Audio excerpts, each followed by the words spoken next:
Olá, boa noite. Veja no Brasil TV. Um caminhão atinge um pilar de um prédio em Cuiabá e os moradores saem às pressas. Arrastão no Morumbi, bairro Nobre de São Paulo. 2 homens assaltam motoristas e um deles foi baleado e preso por um policial civil. Quase 2 semanas sem luz. Esse é o drama de muitas famílias no interior do Rio Grande do Sul. E ainda, hoje é o Dia Mundial de Conscientização do Autismo. Terça-feira, 2 de abril, agora no Brasil TV.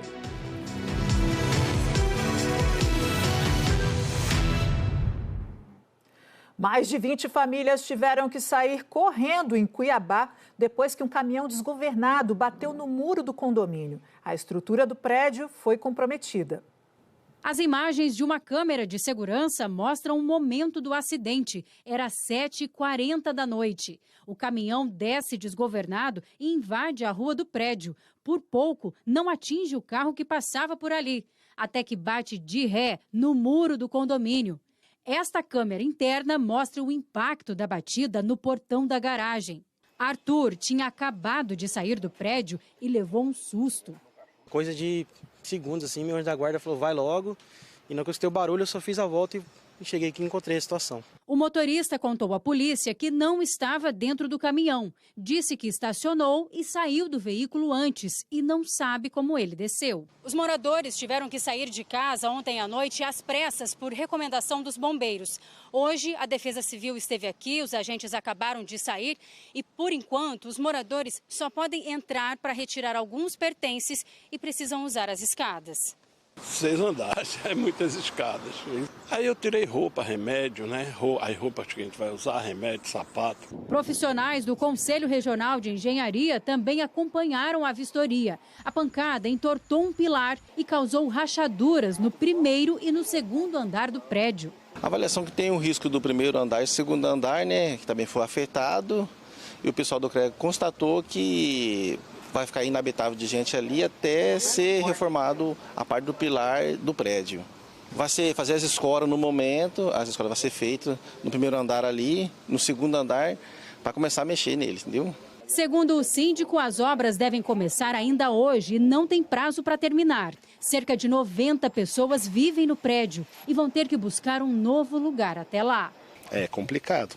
Tem gente que não tem nem onde vai, não sabe nem onde vai morar. Eu sou um, devo ir pro hotel hoje. Graças a Deus ninguém se machucou, todo mundo saiu rapidamente do condomínio, mas é isso que é o mais importante. Na semana passada, a gente mostrou aqui no Brasil TV a enorme cratera que se abriu na BR-222, no Maranhão, por causa dos temporais. Esse trecho da rodovia chegou a ser reaberto no sábado, mas agora ela voltou a ser fechada porque ontem uma ponte cedeu. Carros e motos estão pegando uma rota alternativa, passando por uma estrada vicinal, mas ônibus e carretas não conseguem fazer esse percurso. Equipes do DENIT continuam trabalhando na recuperação deste trecho. Entre Bom Jesus das Selvas e Açailândia, também na BR-222, uma cratera se abriu no meio da pista. Por lá, o trânsito foi liberado parcialmente no sistema Pare e Siga. De Santa Inês, Jane Mendes para o Brasil TV. Há 13 dias, cidades do Rio Grande do Sul enfrentam a falta de luz. O problema começou depois que um temporal atingiu a região sul do estado e derrubou árvores e postes de energia. O Renan Santos atualiza as informações. Olá, muito boa tarde a todos que nos acompanham. Aqui no Rio Grande do Sul seguem as dificuldades causadas pela falta de energia elétrica. Segundo a CE Equatorial, empresa que administra o serviço aqui na metade sul do estado, cerca de 815 mil clientes foram atingidos pela falta de luz causada pelo temporal e pelos fortes ventos que atingiram o estado nas últimas semanas. 15 dias depois desse fenômeno climático, ainda existem cerca de 1.500 pontos sem luz. Em Cerrito, moradores da zona rural precisaram jogar fora 500 litros de leite devido às dificuldades de armazenamento causadas pela falta de energia elétrica. Em Jaguarão, como não tem energia, muitas pessoas que precisam fazer tratamento de saúde no interior do município têm enfrentado dificuldades e não têm conseguido realizar o tratamento para suas doenças. Em Bagé, na região da Campanha, as instabilidades da energia elétrica também têm causado prejuízos aos comerciantes que lidam diariamente com essas oscilações. A luz ora está em meia fase, ora não tem, o que tem preocupado os trabalhadores no centro do município. Nós entramos em contato com a CE Equatorial, que lamentou a demora para o restabelecimento total da energia elétrica, mas, ao mesmo tempo, não deu uma previsão de quando a situação deve voltar ao normal. A gente fala agora da manhã tensa no Morumbi, zona sul de São Paulo. 2 homens numa moto saíram assaltando os motoristas que iam para o trabalho. Aqui o cara. Esse vídeo feito pelo repórter do Fantástico, Maurício Ferraz, de dentro do carro dele, mostra um dos criminosos fugindo de moto. O comparsa dele aparece nesse outro, caído no chão, imobilizado por um policial civil à paisana que estava na região do Morumbi na hora do arrastão. Testemunhas dizem que a dupla que estava na moto estava subindo aqui a rua São Pedro, quase na esquina com a Avenida Giovanni Gronchi. Bem nesse cruzamento tem um farol, por isso os bandidos aproveitaram que o trânsito estava parado, que o farol estava fechado, para praticar os roubos. Os policiais que atenderam a ocorrência contaram que só hoje a dupla fez pelo menos 3 vítimas. Veio subindo, assaltando e veio subindo fazendo arrastão. E parou na minha janela, apontou a arma, pediu meu celular e relógio. E eu entreguei. Foi isso. Aí saiu correndo e os tiros vieram. Quantos eram? 2. 2 na moto. O policial contou que na hora que deu voz de prisão aos bandidos, eles atiraram. O agente revidou. O garupa da moto estava armado com um revólver. O jovem, de 18 anos, que já tem passagem pela Fundação Casa, foi atingido na perna por pelo menos 2 disparos e não corre risco de morte. O bandido que pilotava a moto fugiu, mas a polícia diz que ele também foi atingido. O outro correu baleado para dentro da comunidade de Paraisópolis e nesse momento nossas viaturas estão circulando todos os pronto-socorros da região para ver se localiza esse segundo indivíduo. O Júlio conseguiu recuperar a aliança. Pegou da própria mão de quem a tinha levado. A aliança estava no bolso dele, então? Eu lembrei. Eu fui indo embora, falei, a aliança está com ele. Eu voltei. O celular foi com o outro. O assaltante, Vitor Gabriel de Almeida Costa, foi socorrido pelo SAMU e levado ao PS do Campo Limpo. Em Pernambuco, a polícia não consegue dizer o que aconteceu com o micro-ônibus que atropelou fiéis durante uma procissão no domingo de Páscoa. Pelo segundo dia, não foi possível fazer a perícia no veículo. Você acompanhou esse caso aqui no Brasil TV. O micro-ônibus desceu uma ladeira desgovernado, 5 pessoas morreram. E essa perícia é fundamental para apontar se houve falha humana ou mecânica. O micro-ônibus foi trazido aqui para a Delegacia de Prazeres, no município de Jaboatão dos Guararapes, onde aconteceu esse acidente no domingo. 34 pessoas foram atropeladas. 5 morreram e 29 foram levadas para hospitais públicos do Recife. 14 pessoas continuam ainda internadas, 4 em estado grave. Elas estão em 2 hospitais públicos do Recife. Pela segunda vez, a perícia não foi concluída. Na segunda-feira, eles tentaram então ligar o micro-ônibus, não conseguiram, os peritos criminais.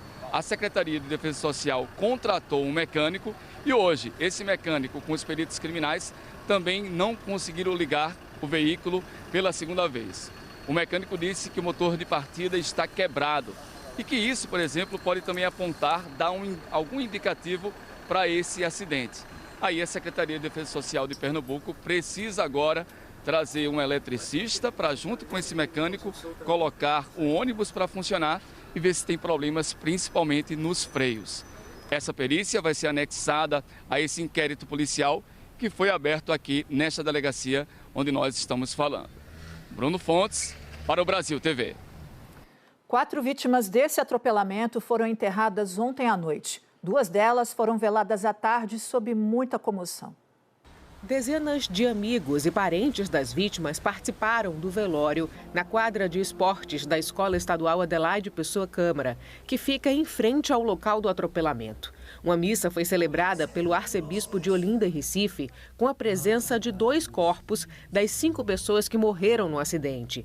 Edson Maurício Barbosa, de 52 anos, e Amauri João de Lima, de 68. Dona Vera Lúcia ficou ferida no acidente. Ela estava com a sobrinha, que está internada no Hospital da Restauração, e com a irmã, Tereza, que morreu no atropelamento. Ele veio arrastando o povo que estava na frente. Aí quando eu olhei assim, meu Deus, cadê minha sobrinha e minha irmã? Aí eu pulei. Eu disse, eu vou pular, porque ele vai passar por cima de mim. Aí eu pulei, quando eu dou um pulo, negócio de 1 minuto, moço, 1 minuto, besteira. Só eu pular, o carro passou aqui, arrastando, o pessoal gritando, aquele terror. O arcebispo de Olinda e Recife, Dom Paulo Jackson, falou sobre a importância das pessoas que morreram para a comunidade e trouxe uma mensagem de esperança para os amigos e para os parentes. A esperança cristã nos ajuda a olhar, mesmo acontecimentos tão difíceis quanto estes, olhar sempre com um olhar de Páscoa e de ressurreição. As pessoas falecidas eram pessoas muito próximas e engajadas nas comunidades. Então, uma gratidão imensa a Deus também pela vida, pela oblação, pela doação destes irmãos no seio da comunidade. Rafael estava no trio elétrico da procissão no domingo de Páscoa, tocando com a banda na hora do acidente. O pai dele estava embaixo. Seu Amauri não resistiu à batida. O ônibus ele saiu da lateral, ele veio pela calçada e ele entrou na via, pegando todo mundo que estava na procissão. E aí ele saiu passando por cima de pessoa, em cima de pessoa, por pessoa em cima de pessoa, e ele só parou pela quantidade de pessoa que ficou embaixo do ônibus. Todo mundo que estava era pertencente à paróquia Perpétuo Socorro. E meu pai foi uma das pessoas que eu conheço que mais defendeu a fé católica, às vezes até cegamente. Então, quem conheceu ele sabe que ele era uma pessoa altamente religiosa, então não consigo dizer muita coisa fora isso. Ainda em Pernambuco, foi encontrado hoje o corpo da mulher, a segunda mulher que morreu arrastada numa enchente em Santa Cruz do Capibaribe, no agreste do estado. A gente falou desse caso aqui no Brasil TV. No domingo, após um forte temporal, um carro foi arrastado pela correnteza com 4 pessoas dentro. Apenas o motorista conseguiu escapar. A esposa e a filha dele foram encontradas mortas ontem. Pois é, os corpos de Luna Safira, de 2 anos, e de Ana Barbosa, de 33 anos, mãe e filha, foram velados durante toda a manhã aqui na cidade de Jataúba, agreste do estado. Elas foram veladas aqui na Câmara de Vereadores do município e toda a população ficou consternada, todo mundo estava muito abalado com essa situação. No fim da manhã, o sepultamento aconteceu, foi na zona rural aqui de Jataúba, na Vila Passagem do Tó. Essa zona rural fica a mais ou menos 20 quilômetros aqui do município. Elas foram enterradas juntas. O esposo, o Antônio Silva Bezerra, de 27 anos, acompanhou toda a situação e realmente todas as pessoas que estavam presentes estavam muito abaladas. Só falavam bem da Diana e da filha e fica agora a saudade, porque infelizmente acabou destruindo uma família, uma tragédia que aconteceu e que infelizmente fugiu do controle das pessoas envolvidas. O SP1 teve acesso ao depoimento do empresário Fernando Sastre Filho, que é o motorista do Porsche envolvido no acidente que matou um motorista de aplicativo no fim de semana em São Paulo. A polícia, Fernando, dá uma versão de como tudo aconteceu. Ele diz, por exemplo, que estava num clube de pôquer na Zona Leste antes do acidente e assume que estava acima do limite de velocidade permitido. É um pai com essa alegria que Lucas e Luan guardam na memória. Eles vieram à Globo para falar com o programa Encontro. Meu pai era uma pessoa alegre, sorridente, para cima, colocava todo mundo para cima. Onde ele chegava, o ambiente que ele chegava, ele botava todo mundo para cima, fazia graça, piada. Nossa, é sem palavras, meu pai. Ornaldo da Silva Viana tinha 52 anos e morreu na madrugada de domingo.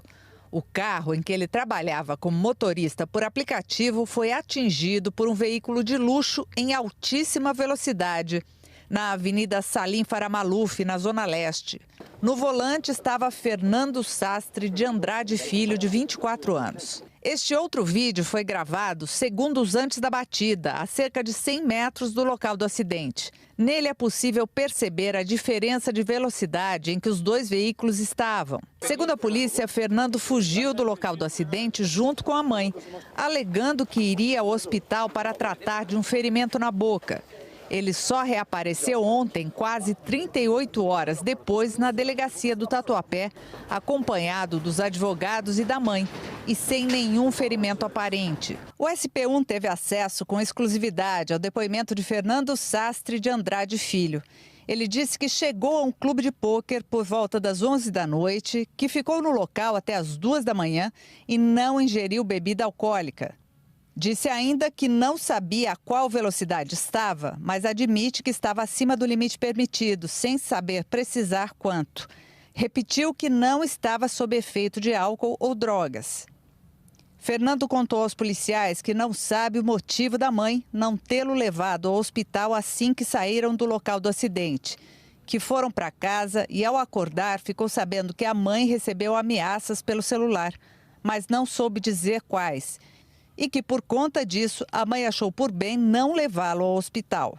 O delegado responsável pelo caso disse que o empresário negou que tivesse bebido antes de pegar o carro. Mas, diante dos vídeos do acidente e das consequências da batida, decidiu indiciá-lo por homicídio com dolo eventual, lesão corporal e fuga do local do acidente. Uma velocidade no local daquele, só vocês acompanharam, viram o link, né?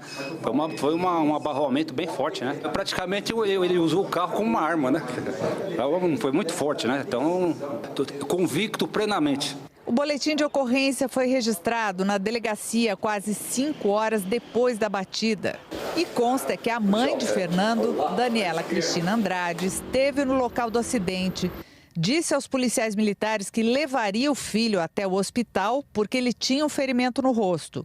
E que os policiais liberaram o motorista do Porsche porque entenderam inicialmente que ele era vítima. Quando os policiais chegaram à unidade de saúde para pegar o depoimento e fazer o teste do bafômetro, foram informados que ninguém havia passado por lá. Tentaram contato por telefone com Fernando, a mãe e o advogado, mas não conseguiram.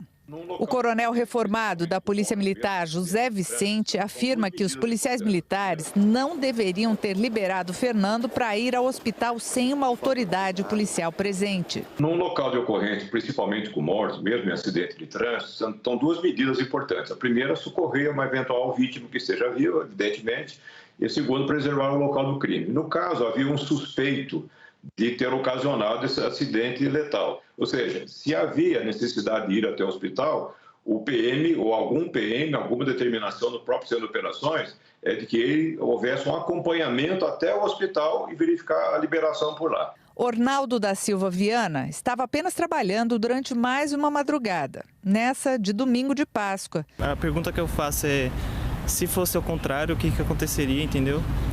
Provavelmente o meu pai, se tivesse feito isso, ele já estaria preso e tal.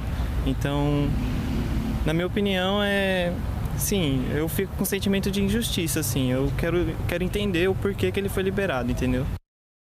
A defesa de Fernando Sastre de Andrade Filho disse que ele não fugiu do local do acidente e que demorou a aparecer por estar em choque e com medo de sofrer linchamento. Um helicóptero caiu hoje cedo em Pará de Minas, no centro-oeste do estado. A queda que foi no aeroporto da cidade e, de acordo com a prefeitura, o acidente aconteceu quando, ao iniciar o processo de pouso, a aeronave apresentou perda de controle, vindo a tocar o chão. Não houve feridos e, segundo as primeiras informações, dentro do helicóptero estavam pessoas ligadas à Escola de Aviação Civil, com sede em Contagem, aqui na Grande BH. Nós procuramos a direção da escola e aguardamos aí um retorno. O Serviço Regional de Investigação e Prevenção de Acidentes Aeronáuticos, Seripa 3, afirmou que já foi notificado para o trabalho de apuração. E a seguir, um caso curioso na cidade de Vespasiano, em Minas Gerais. Bombeiros são acionados para resgatar um jacaré no jardim, mas era uma réplica do animal que faz parte da decoração da casa. Olha isso, daqui a pouquinho.